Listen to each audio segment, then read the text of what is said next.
you have this attack, and I use the word suddenly carefully because it was quite unexpected, and therefore there is an intelligence lapse, considering the fact that such an attack took place and 28 or 29 innocent civilians who were tourists came into were killed by these terrorists and attack. I think I would put firstly to the fact that that the J&K, Jammu and Kashmir conflict isn't just 30 years old as people believe. This conflict never ceased after in 1947, and the government's claim that Kashmir is normal, and they trot out these figures of tourists, for example, that's the biggest evidence of normalcy in J&K, how the economy is thrived. These are facts. Things have improved. But remember that there is Pakistan, and there are terrorist organizations dedicated to Jammu and Kashmir who have been doing what they have been doing for the last since 1947. So this is not going to cease by a balakot or a surgical strike, or as far as Pakistan is concerned, by acts of terrorism. I have always advocated that we have to keep talking to Pakistan. We cannot keep isolating Pakistan and sniping at Pakistan because we have to remember that Pakistan is a nuclear powered country which has military capabilities almost at par with Pakistan, and in collusion with China and probably now with Bangladesh. The things are not going to be easy for India. People can go berserk about tooth for tooth and eye for eye and all that kind of jazbat. I've been through all this. I've seen what happened in 2002. The political leadership acts very sanely when it comes to situation like this. In keeping the issue politically alive internationally is to keep the fires of terrorism burning. And the way India perceives that this is the counter to this is the matter is over. We have resolved the issue. It's an internal matter. So this unilateral resolution of a bilateral conflict recognized by the United Nations is not workable, will not work, and Pakistan will not accept it. Hello and a warm welcome to HW News Network, your one-stop show, truth be told, for some engaging and thought-provoking conversations.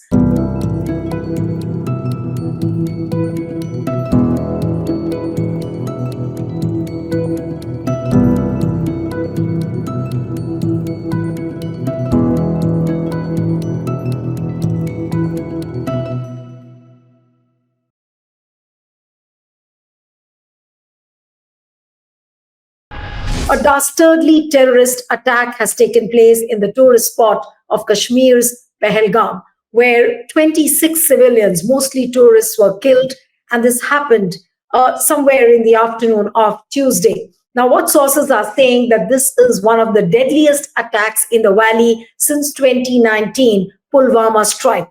Now, the attack took place at Baisaran, which is a meadow which is accessible only on foot or by pony, where a group of tourists had gone visiting on Tuesday morning. Now, a front called the Resistance Front, a shadow group of the banned Pakistani-based Lashkar-e-Taiba terror group, claimed responsibility for the attack, but a government statement confirming the same is awaited. And as we speak, Prime Minister Modi is all set for a meeting of the Cabinet Committee on Security.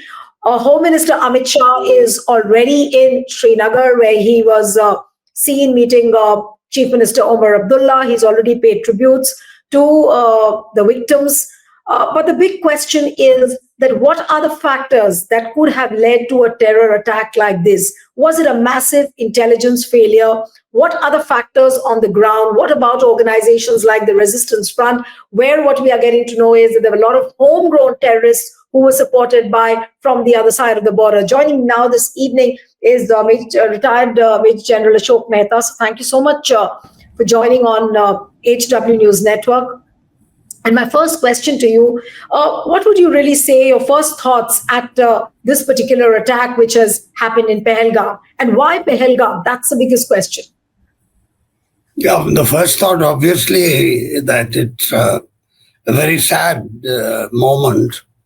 And it's sad because I think I am quite surprised that Pakistanis dared to do an attack in Kashmir at close to the threshold of deterrence that was established after Pulwama. In other words, we had all imagined in the security community that low-level attacks would take place as was happening in Jammu and Kashmir. Two laborers killed, some foreign workers killed. So small attacks, but certainly below what I call the threshold level.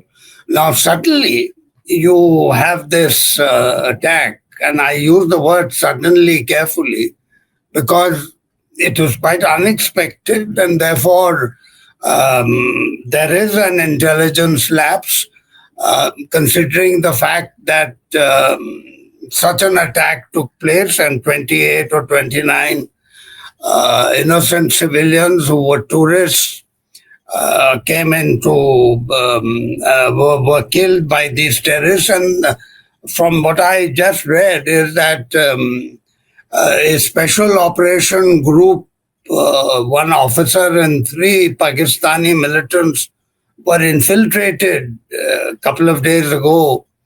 And having done the job, they will try and exfiltrate and get back to into on their side. So the reasons, the 2 questions that you asked, the reason for this attack, I think I would put firstly to the fact that that the J&K, Jammu and Kashmir conflict isn't just 30 years old as people believe. This conflict never ceased after 1947. I've been deployed in Jammu and Kashmir in the 50s and subsequently several times across. And the Pakistani raiders who came across and the Pakistanis have never ceased to fire across the line of control. Even in the 50s, in the 60s, we fought a war in 65, in 71, and it's continued. There were short periods of quiet.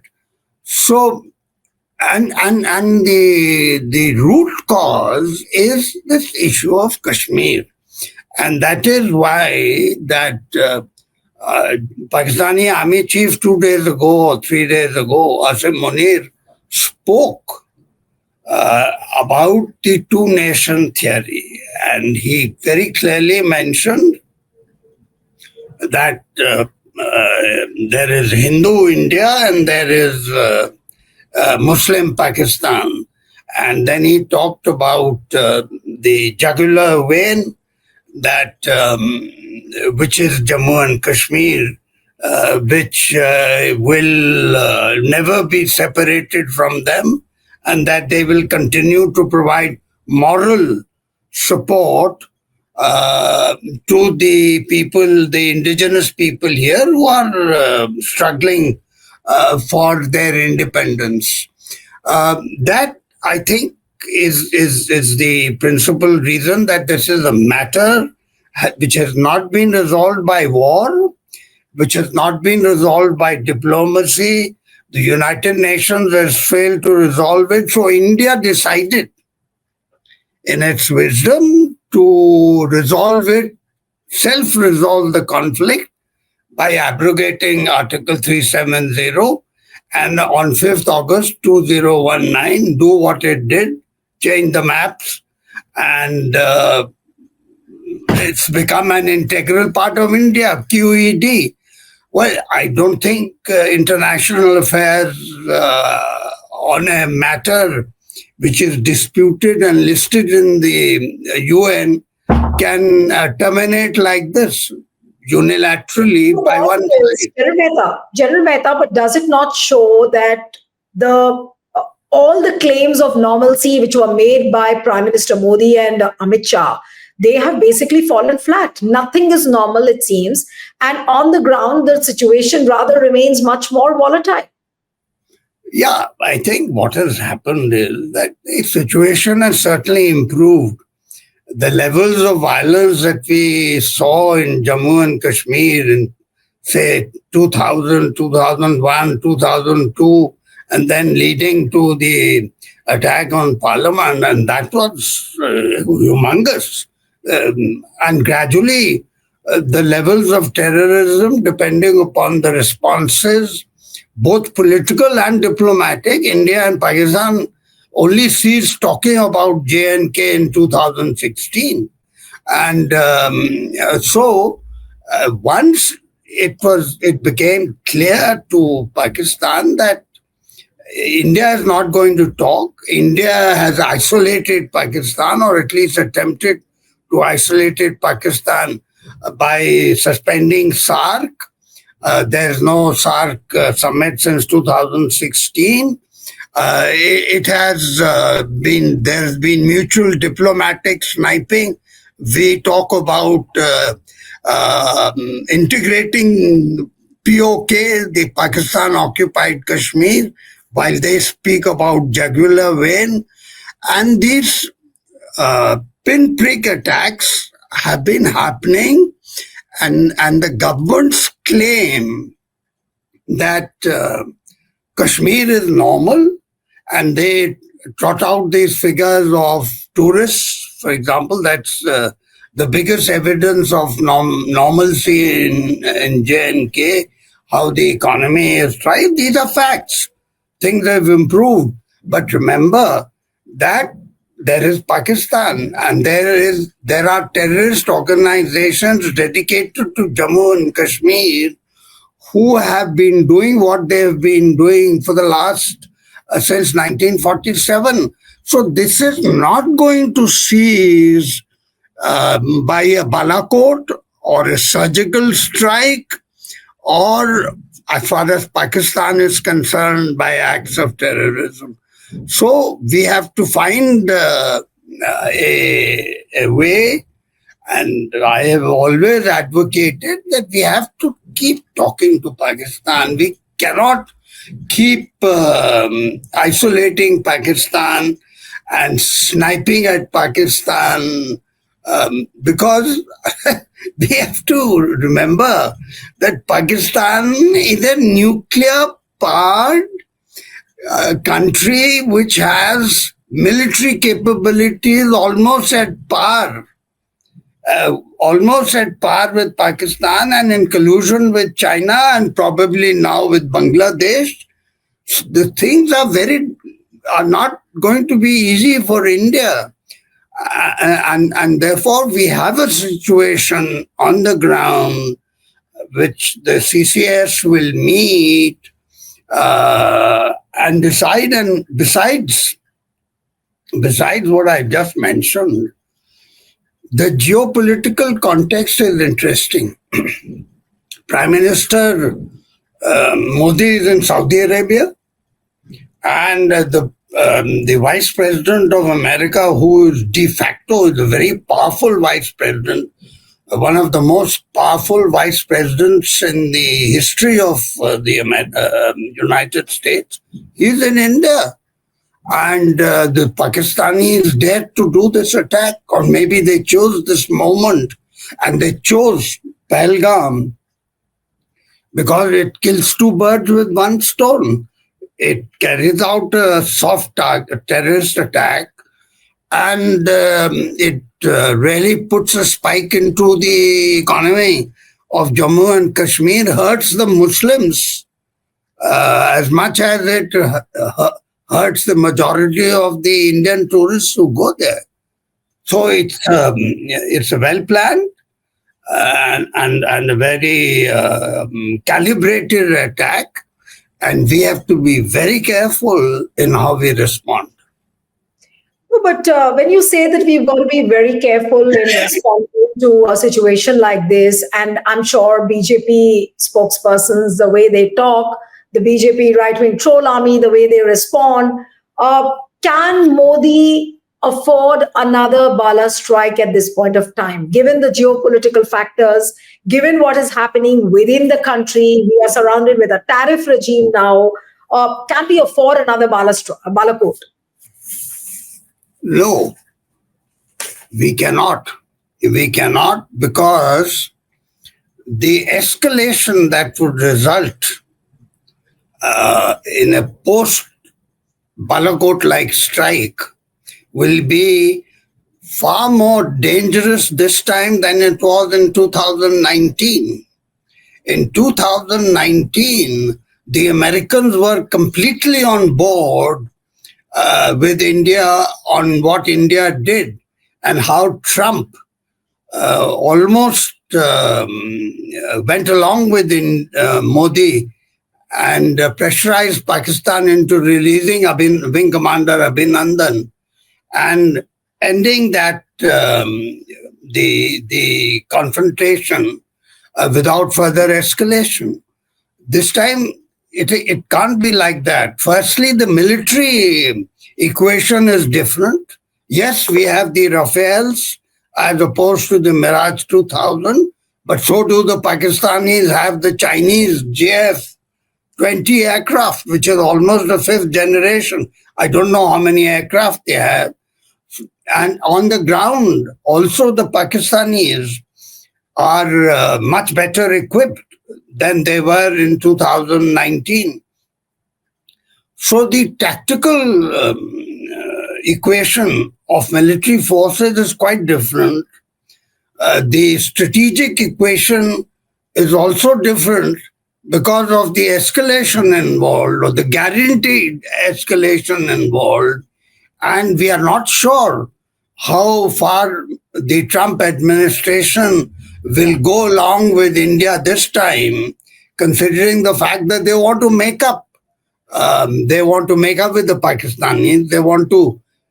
We already know that the Americans want to go back into Afghanistan in some form to counter the Chinese, especially in their increasing heft in Afghanistan and in Central Asia.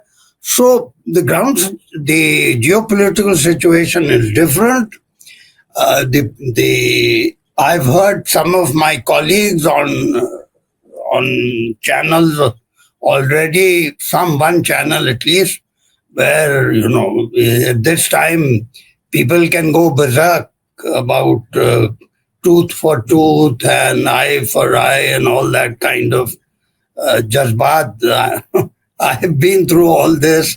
I've seen what happened in 2002. The political leadership acts very sanely when it comes to situation like this. After all, Viksit Bharat 2030 is not just a pipe dream. It is a reality. And if that is going to happen, India has to mend its fences with Pakistan. I do not understand why India has not been engaging Pakistan in some form or the other. Oh, but General Mehta, looking at the way the things are now shaping up in Kashmir, in the valley, and also across Kashmir, don't you think that this is one of the biggest failures of Prime Minister Modi and Amit Shah when it comes to their approach to Kashmir? They've been blaming, the previous governments. They've been blaming the last 30 years, but they will not talk about what they have done in the last 8 to 9 years or maybe 10 years. So, is this not the biggest failure as far as Kashmir's approach is concerned of PM Modi and Amit Shah? I think it's a failure to the extent that we were not able to anticipate that an attack at this scale and this targeted killing could take place or will take place, and that we were under the illusion, or rather not under the illusion that this Jammu and Kashmir is free of terrorism, that there is no terrorism. There's just some residual groups who are operating now principally in south of Banial in Kathua area.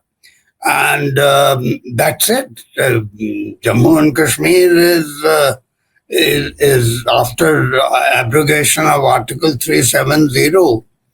It's a normalcy has returned. People are happy. There is no terrorism. Economy is thriving, etc. Some of this is true, but most of this is contrived. And the reality explodes when a terrorist attack like this happens, and people begin to ask, hey, you told us that this is terror-free Jammu and Kashmir. So what happened? And they will talk about, iska jawab, eat ka jawab, eat se, or hum iski badi ninda karte hain, or something like that, But that will not solve. Another Balakot will also not solve. Right. This is what we don't understand. Our political leadership doesn't understand. That we have to keep talking. Right. We have to revive the dialogue.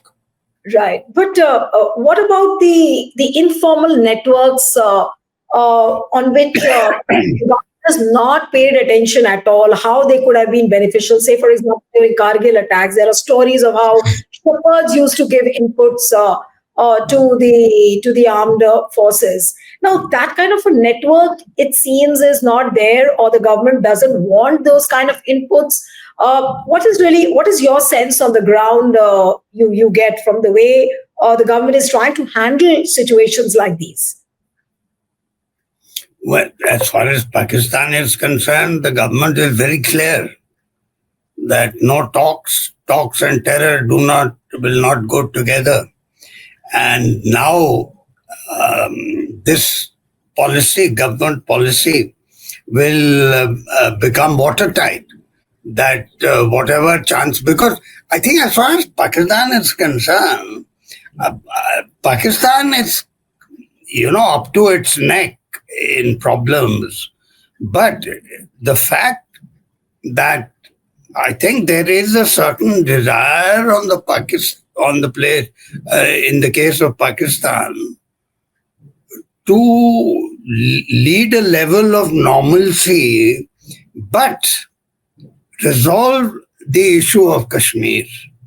And without resolve, and India believes that the issue of Kashmir is resolved, that we have integrated Kashmir, that we have ended terrorism, and that Article 370 revocation, new maps are great. It's like Nepal's new tourist map shows parts of Limpia, Dura, and Lipu Lake, all that within Nepal. It doesn't mean those areas have become part of Nepal. No. Unilateral actions don't lead to fruition of conflict or dispute. This has to be done cool-headed.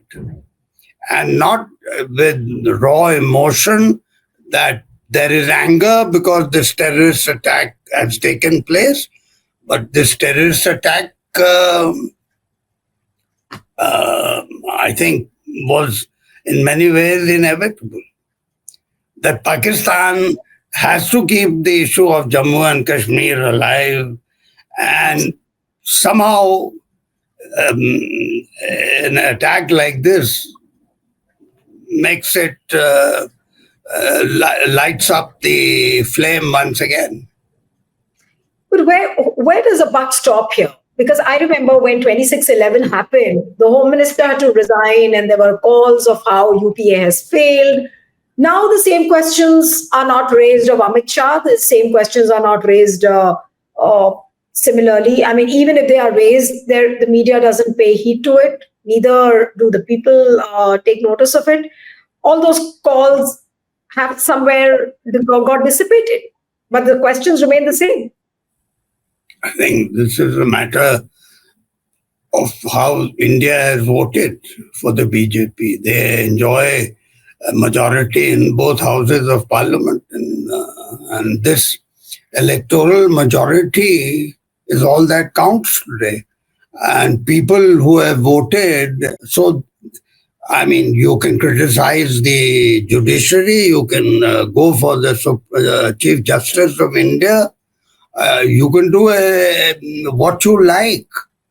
And therefore, in its response, whether you do anything or you don't do anything, the government is not going to elect whom in place of BJP. There's nobody. So that is another big advantage for the present government. Opposition less. You can do what you want. General Mehta, how do you think that the accountability will be fixed in this particular Pahalgam terror attack? We've seen that no investigations have taken place till date about the Pulwama. Nobody knows what the details of those investigations are, how that attack happened. None of the details have come out. And here we have another terror attack. Do you think that there will be accountability fixed? Will the heads roll?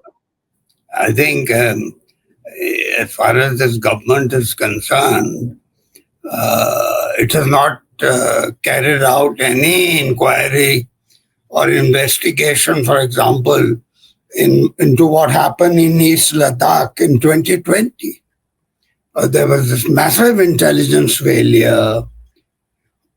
Chinese came and occupied the complete length of with multiple intrusions from Demchok to Depsang. And we have not investigated that. In fact, we have praised our counter deployment. We have said we've done a great job that we put our troops there. Yes, we've done a great job, but again, breakdown of deterrence. If there is no deterrence, and with China, it's zero deterrence. Because the military gap is so huge between China and India, at least with Pakistan, there was deterrence, and I think that deterrence gap has minimized considerably. And so this terrorist attack has happened, that the Pakistanis have taken courage to do a terrorist attack which they believe is below the threshold of deterrence. So we have to see India's response, how India can respond to this. But you will see no investigation into such lapses.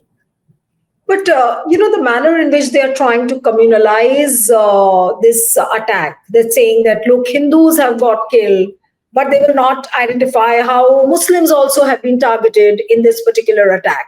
Now, what would you really say to this communal angle which is being given, that, look, Hindus have been attacked, so nobody is speaking, all the left liberals are quiet because Hindus have got killed. Now, what kind of how would you attribute this? Well, my own view is that 90% of the terrorist attacks that have taken place in Jammu and Kashmir, and because of this two nation theory, where India says Jammu and Kashmir is a testimony to our secular credentials, whereas Pakistan says no. There's majority Muslims in in Kashmir, and so it must be a part of Pakistan on the basis of the two nation theory. The majority of the attacks, if you see, have been carried out against Hindus. In fact, even in this latest attack, they have asked people their names, and out of the 28, I think they're all Hindus, and they do not kill women, they will not kill children. The Muslims who may have died or been killed were part of the collateral. After all, when you come in with machine guns and you fire a hail of bullets, at that time you believe that the majority is from a particular denomination, but there are could be Muslims. So, but if you study the pattern of attacks and the manner in which individuals have been targeted, it's very clear that Hindus have been targeted, whether they were in buses, they were, and it happened the world over. The jihad attacks, people are brought down and they are asked, "Are you Christian? Are you what nationality? Are you West? If you are white, then you know the jihadis hate the whites." In this case, although people are reluctant to admit this, I think there is a communal angle in this terrorism that takes place. But what about the compounding factors, sir? Like across the country, we are seeing that, how this brazen communal angle is being explored by the right wing trollers and by the BJP itself. Look, I mean, Waqf law brought in, then Ramdev espousing for a Sharbat jihad, then digging for the dargahs, and it's getting more and more brazen. Could also these factors could these be also some compounding factors to an attack like this, what we saw in Pahalgam? Yeah, of course. The perception outside in the West largely is that India is a de facto Hindu state, and that the minority, especially the Muslims, get are second-class citizens in this country. I mean, you can see, is there a single BJP MP? They did. I think there's one person in the Rajya Sabha who's nominated. The BJP never issued a ticket to a single Muslim in the Lok Sabha. Why is that so? It's evident that what its credentials are. And therefore, I think this, sadly, what the government doesn't realize is that its agenda of, they don't admit it, that they follow the constitution. But I don't believe they follow the constitution in its letter and spirit. Because the damage they are doing to the fabric of the nation is enormous. Because don't forget, India is the second largest Muslim country in the world after Indonesia, I think, or maybe the third. We have nearly 200 million Muslims in this country. And they matter and they count. And the effect of this on security forces, after all, we had Blue Star once. If you remember what happened in Blue Star. Yes. And But so I think the government must. I worry about the cohesion and integrity of the military when it comes to this communal issue. But my final question to you, sir, is that where does the buck stop here in this particular attack, the terror attack which has taken place? I think the buck doesn't stop anywhere. The buck will stop. The terrorist attacks will go on. I mean, you had a large scale attack.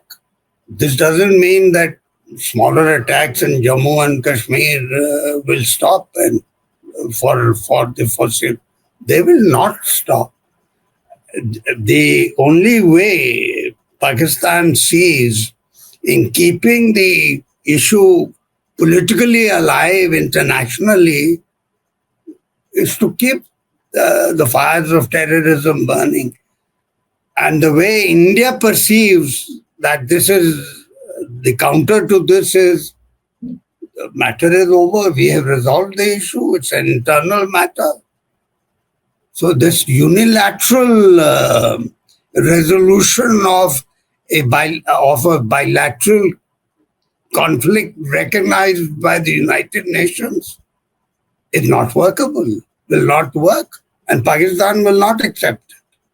One quick question, sir, and a brief answer to that. I was listening to General G.D. Bakshi, who was saying that, since COVID recruitments in the army, and who was that genius? This is what he said. That who was that genius who took a call on not recruiting during COVID times, and they cut down on expenditure in the army? How far is that true? No, it's absolutely right. I have written about this. In fact, there was till June 2022, for almost 2.5 years. This is during the COVID, including the COVID period, there was zero recruitment in the army. And there was a deficiency of 180,000 people. In June 2022, the government introduced Agniveer, which is quite absurd. Agniveer takes in 40,000 people, and people who leave annually are almost 70,000 who retire. So there's a shortfall of 30,000 every year there. Then there's a shortfall of people who leave. Only 25% are retained out of the Agniveer. So I was attending a conference last year, or was it, late 2023 and early 2024, where the last Chief General Manoj Pandey was speaking to us veterans about I think 2023 was the year of transformation of the army. And I raised this issue. I said, you have this deficiency. How are you going to make up this deficiency? And I got no answer from the army chief. There's complete silence. And later on, when I went outside, a lot of people pumped my hand. Thank you, sir, for asking that question. True. And so what you're really leading to is that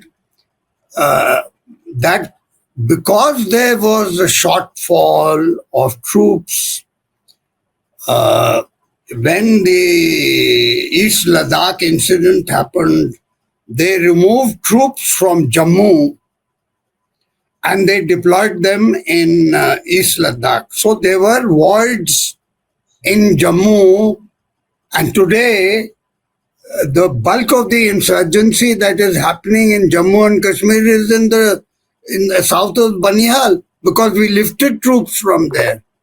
We had no troops for Ladakh.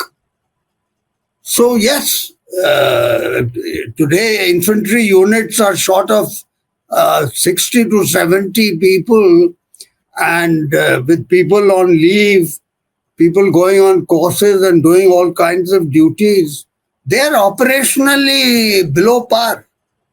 But Agniveer is the magic mantra, because Agniveer is supposed to make the army a youthful profile.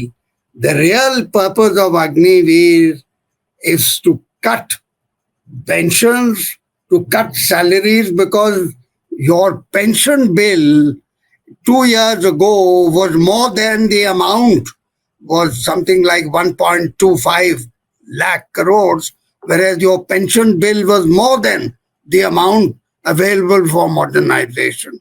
It's a fact. And therefore, the government is reducing pensions by Agniveer, it's reducing salaries by Agniveer. It's a disguise to say that Agniveer will bring a youthful profile to society. Don't you believe that? Absolutely.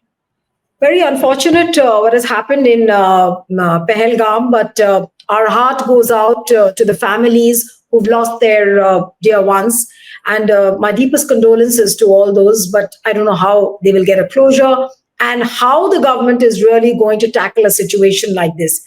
Military, of course, is not the only solution. I think the government will have to find multiple ways to address the problem which is there in Kashmir. And let's be honest that Kashmir is not normal despite all the claims being made by the Modi government. Thank you so much, General Mehta, for joining on HW. Thank you very much. Right.